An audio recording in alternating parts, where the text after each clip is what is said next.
يهده الله فلا مضل له ومن يضلله فلا هادي له وأشهد أن لا إله إلا الله وحده لا شريك له وأشهد أن سيدنا وسندنا ونبينا ومولانا محمدا عبده ورسوله صلى الله تعالى عليه وعلى آله وأصحابه وبارك وسلم تسليما كثيرا أما بعد فأعوذ بالله من الشيطان الرجيم بسم الله الرحمن الرحيم قل إن صلاتي ونسكي ومحياي ومماتي لله رب العالمين آمنت بالله صدق الله مولانا العظيم وصدق رسوله النبي الكريم ونحن على ذلك من الشاهدين والشاكرين والحمد لله رب العالمين. بزرگان محترم اور برادران عزیز، یہ آیت کریمہ جو میں نے ابھی آپ کے سامنے پڑھی ہے، اس میں اللہ جل جلالہ نے حکم دیا ہے کہ قل، یعنی یہ کہو کہ ان صلاتی و نسکی و محیای و مماتی للہ رب العالمین. یہ کہنے کا حکم دیا، اور یہ وہ الفاظ ہیں جو قربانی کرتے ہوئے جن کا پڑھنا اور جن کا کہنا مسنون ہے، کہ جب آدمی قربانی کرے تو یہ کہہ کر کرے کہ ان صلاتی و نسکی و محیای و مماتی للہ رب العالمین. یہ عجیب و غریب جملہ ہے، اور قربانی کے وقت میں یہ فقرہ کہلوا کر ایک عظیم تعلیم اور ایک عظیم ہدایت عطا فرمائی گئی ہے. ترجمہ اس کا یہ ہے کہ ان صلاتی، بے شک میری نماز، و نسکی، اور میری قربانی. اور نسک کا لفظ قربانی کے لیے بھی آتا ہے، اور کسی بھی طرح کی عبادت کو بھی نسک کہتے ہیں. تو اس کے معنی یہ بھی ہو سکتے ہیں کہ میری نماز اور میری قربانی، اور یہ بھی ہو سکتے ہیں کہ میری نماز اور میری ساری عبادتیں. ومحیایا، اور میری زندگی، ومماتی، اور میری موت، للہ رب العالمین، سب کچھ اللہ کے لیے ہے جو سارے جہانوں کا پروردگار ہے. نماز بھی میری اللہ کے لیے، قربانی بھی اللہ کے لیے، ساری عبادتیں بھی اللہ کے لیے، اور میرا جینا مرنا بھی اللہ کے لیے ہے جو تمام جہانوں کا پروردگار ہے. اس میں ایک بات تو بالکل واضح ہے کہ نماز کو جب یہ کہا گیا کہ وہ اللہ کے لیے ہے، تو نماز کا اللہ کے لیے ہونا تو بالکل واضح ہے. ہر انسان جس کے اندر ذرا بھی سمجھ ہے وہ یہ سمجھ سکتا ہے کہ جو نماز بندہ پڑھتا ہے وہ اللہ جل جلالہ کے حکم کی تعمیل میں پڑھتا ہے، اس کی رضا جوئی کے لیے پڑھتا ہے، اس کی خوشنودی حاصل کرنے کے لیے پڑھتا ہے. اور وہ نماز جو اللہ کے لیے پڑھی گئی ہو وہی قابل قبول ہے.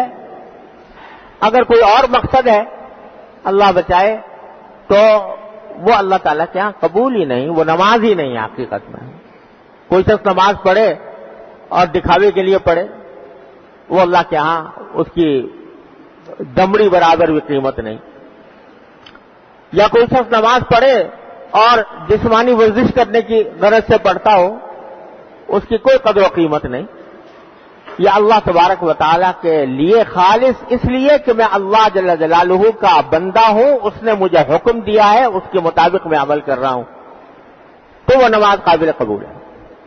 یہ بات بالکل واضح ہے. اسی طرح نسک یعنی قربانی بھی وہی اللہ تبارک و تعالیٰ کے ہاں قبول ہے جو اللہ تبارک و تعالیٰ کو راضی کرنے کے لیے کی گئی ہو، اللہ تعالیٰ کا حکم کی تعمیل میں کی گئی ہو، اللہ تبارک و تعالیٰ کی خوشنودی حاصل کرنے کے لیے کی گئی ہو. اگر نام و نمود مقصود ہے کہ بھئی فلاں نے بڑا شاندار جانور قربان کیا یا بڑا شاندار جانور خرید کے لائے اور اس کو بہت لوگوں کے سامنے اس کا مظاہرہ کیا، اور مقصود یہ ہے کہ لوگ یہ کہیں کہ بھئی فلاں شخص نے بڑی شاندار قربانی کی ہے، تو یہ کوئی قربانی اللہ تعالیٰ کے یہاں قبول نہیں. چھوٹی سی قربانی ہو لیکن مقصود صرف اللہ تبارک و تعالیٰ کی رضا جوئی ہو.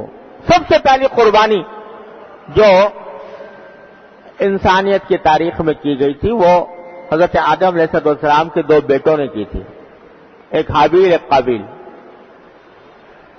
اور قابیل نے تو ایک بڑا شاندار قسم کا جانور قربان کیا تھا، اور حابیل کے پاس استطاعت کم تھی تو اس نے تھوڑی سی کوئی زرعی پیداوار، کوئی خوشے اس قسم کے لا کر رکھ دیے تھے قربانی کے لیے. اس زمانے میں اس کی قربانی بھی ہوتی تھی، وہ لا کر رکھ دیے تھے. اور زمانے میں اللہ تعالیٰ کا دستور یہ تھا کہ جو قربانی قبول ہوتی تھی اس کو اوپر سے آگ آ کر کھا لیتی تھی، اور جو قبول نہیں ہوتی تھی وہ وہیں پڑی رہ جاتی تھی. تو حابیل کی قربانی جو تھوڑی سی کم قیمت تھی وہ تو قبول ہو گئی، اور قابیل کی قربانی جو شاندار تھی وہ قبول نہیں ہوئی. تو وہ در حقیقت اخلاص کہ اللہ تبارک و تعالیٰ کے لیے جو قربانی کی جا رہی ہے وہ ہے قابل قبول، اور جو محض دکھاوے کے لیے ہو، نام و نمود کی خاطر ہو، نمائش کرنے کے لیے ہو، تو وہ قابل قبول نہیں. تو یہ بے شک حدیث میں ہے کہ بھئی جتنا اچھا تم استطاعت رکھتے ہو اتنا اچھا جانور قربان کرو، بے شک، لیکن مقصود اللہ تعالیٰ کو راضی کرنا ہو، دکھاوا مقصود نہ ہو.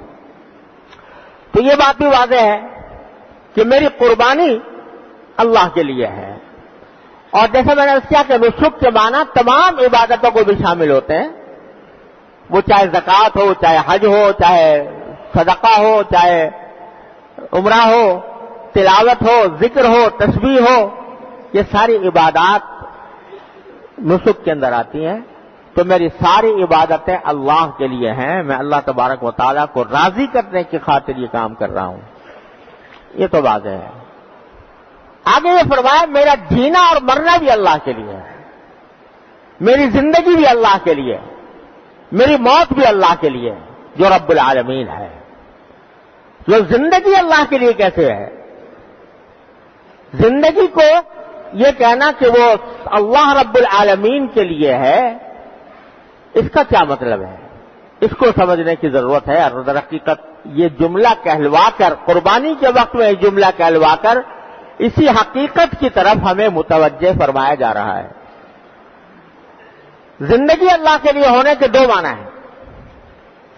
ایک معنی تو یہ ہے کہ زندگی میں جتنے کام میں کروں گا وہ سب اللہ تبارک و تعالیٰ کے احکام کے تابع ہوں گے. کھاؤں گا تو وہی چیز کھاؤں گا جس کو اللہ تبارک و تعالیٰ نے حلال قرار دیا. پیوں گا تو وہی چیز پیوں گا جس کو اللہ تبارک و تعالیٰ نے حلال قرار دیا ہے.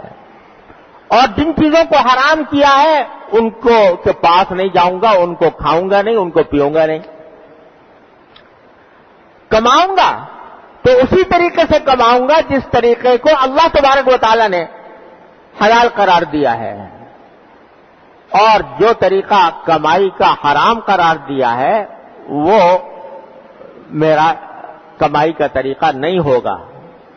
مثلا سود ہے، قمار ہے، جوا ہے، رشوت ہے، دھوکے فریب کے ذریعے کی حاصل کی ہوئی آمدنی ہے، چوری ہے، دوسرے کی مرضی کے بغیر، اس کی خوشدلی کے بغیر اس کا مال استعمال کرنا، یہ سب حرام ہے. تو جب یہ کہہ رہا ہوں کہ میری زندگی اللہ کے لیے ہے، تو یہ عہد کر رہا ہوں کہ کمائی کے جتنے طریقے ہیں جو کہ اللہ تبارک و تعالی نے حرام قرار دیے ہیں وہ اس طریقے سے میں کمائی نہیں کروں گا. اور در حقیقت یہی ہے وہ قربانی جس کی طرف اس بکرے اور دمبے اور گائے کی قربانی کے ذریعے اس کے قریب لایا جا رہا ہے. بکرے دمبے کی قربانی تو چلو آپ نے کر لی ان 3 دنوں کے اندر، اور اللہ تبارک و تعالی نے جو فریضہ عائد کیا تھا اس کو ادا کر دیا. لیکن در حقیقت اس قربانی کے ذریعے ایک اور عظیم قربانی کی مشق کرانی منظور ہے، اور وہ ہے انسان کے جذبات اور خواہشات کی قربانی. کہ دل چاہ رہا ہے کسی ناجائز کام کرنے کو، گناہ کرنے کو دل چاہ رہا ہے، مچل رہا ہے، دل میں اس کی امنگ پیدا ہو رہی ہے، جذبہ بڑا شدید ہے، لیکن آدمی اس جذبے کو دبا کر، اس خواہش کو کچل کر اللہ تبارک و تعالیٰ کی خاطر اس کام کو چھوڑ دے. یہ بڑی عظیم یہ اصل قربانی ہے جو ساری زندگی کرنی ہے. ساری زندگی یہ قربانی کرنی ہے کہ مثلا دل چاہ رہا ہے کہ ایک آدمی میرے پاس آیا ہے، ضرورت مند ہے، اور میں اس کا کام کرنے کے لیے اس سے رشوت مانگ سکتا ہوں، وہ رشوت دے بھی دے گا. دل میں چل رہا ہے کہ یہ ہزاروں روپے گھر بیٹھے حاصل ہو سکتے ہیں رشوت کے ذریعے. لیکن اگر دل میں اللہ جل جلالہ کا خوف ہے، اللہ تبارک و تعالیٰ کی عظمت ہے، اس کے احکام کی عظمت ہے، تو یہ خواہش جو دل میں پیدا ہو رہی ہے اس کو کچلنا ہو، اور اس کو کچل کر ان ہزاروں لاکھوں روپے پر لات مار دینی ہوگی کہ مجھے نہیں چاہیے، مجھے روکھی سوکھی کھا لینا منظور ہے، مگر یہ رشوت کا مال میں نہیں کھا سکتا. یہ آگ کے انگارے ہیں جو میں اپنے جسم کے اندر داخل نہیں کر سکتا. یہ ہے قربانی، جذبات کی قربانی، خواہشات کی قربانی. دل چاہ رہا ہے کہ ساری دنیا ایک ناجائز کام کے اندر مبتلا ہے، فیشن بنا ہوا ہے، لوگ اس کو آج کل کی نئی تہذیب کا ایک لازمی عنصر قرار دیتے ہیں. دل چاہ رہا ہے کہ میں بھی ویسا ہی کروں، لیکن جذبات اور خواہشات کو کچل کر اللہ تبارک و تعالیٰ کی خاطر اس کام کو چھوڑ دینا، یہ ہے قربانی جو در حقیقت ہر مسلمان سے ہر آن مطلوب ہے. ارے ہم تو دمبے اور گائے اور بیل کی قربانی کر کے سمجھتے ہیں بڑی قربانی کر لی. قربانی تو وہ تھی جو ابراہیم خلیل اللہ علیہ السلام نے دی تھی کہ بیٹے کو قتل کرنے کا، ذبح کرنے کا حکم آ گیا، اور بظاہر یہ حکم ایسا تھا کہ کسی بھی عقل کی میزان پر تول لو کسی طرح پورا نہیں اترتا. لیکن چونکہ اللہ کا حکم تھا تو نہ بیٹے کی محبت آڑے آ رہی ہے، نہ جذبات اور خواہشات آڑے آ رہے ہیں، نہ کوئی اور رکاوٹ بیچ میں پیدا ہو رہی ہے. بس اللہ کا حکم ہے تو اس کو پورا کرنے کے لیے باپ نے بیٹے کو زمین پر لٹا دیا. فلما اسلم وتلہ للجبین. قرآن کریم نے اس واقعے کو بڑے ہی عجیب انداز سے بیان فرمایا ہے کہ جب دونوں کے دونوں باپ بیٹے اب تابع فرمان ہو گئے اللہ کے، اور انہوں نے باپ نے بیٹے کو پیشانی کے بل لٹا دیا. یہ تھی قربانی اس جذبات کی، خواہشات کی، محبتوں کی. قربانی جو حضرت ابراہیم خلیل اللہ علیہ السلام نے پیش فرمائی تھی. تو آج جب ہم جانور کی قربانی کر رہے ہیں، معمولی سی قربانی، زیادہ زیادہ یہی ہے نا، زیادہ پیسے خرچ ہو گئے، مگر پھر ساتھ میں گوشت کھانے کا مزہ بھی آیا، دعوتیں بھی خوب اڑائیں، یہ سارے کچھ ہو گیا. تو اس کے باوجود کہتے ہیں قربانی کر دی اللہ تعالیٰ کے لیے. اس وقت یاد دلایا جا رہا ہے کہ ٹھیک ہے یہ کرتے بھی تم نے قربانی، لیکن وَمَحْيَايَ وَمَمَاتِي لِلَّهِ رَبِّ الْعَالَمِينَ، میری زندگی بھی اللہ کے لیے ہونی چاہیے، میری موت بھی اللہ کے لیے ہونی چاہیے. کہ اس کا ایک مطلب یہ ہے کہ اللہ تبارک و تعالیٰ کے حکم کے خلاف کوئی کام ہو، کوئی خواہش پیدا ہو، کوئی آرزو دل میں پیدا ہو، کوئی امنگ پیدا ہو، اس کو اللہ کی خاطر میں کچھ لوں گا. تو محیایا للہ، میری زندگی اللہ کے لیے ہے. اس کے ایک معنی یہ ہے کہ میری ساری زندگی اللہ تبارک و تعالیٰ کے تابع فرمان ہو کر گزرے گی، اس کے احکام کی تعمیل کرتے ہوئے گزرے گی. حلال استعمال کروں گا، حرام کے پاس نہیں جاؤں گا. یہ وعدہ ہے جو لیا جا رہا ہے قربانی کے وقت میں. محیایا للہ رب العالمین. اور دوسرے معنی اس کے اور ہیں، بڑے عجیب معنی ہے، اور یہ ایک ایسی چیز ہے کہ جس کے ذریعے اللہ تبارک و تعالیٰ نے مٹی کو سونا بنانے کی ایک ترکیب عطا فرمائی ہے.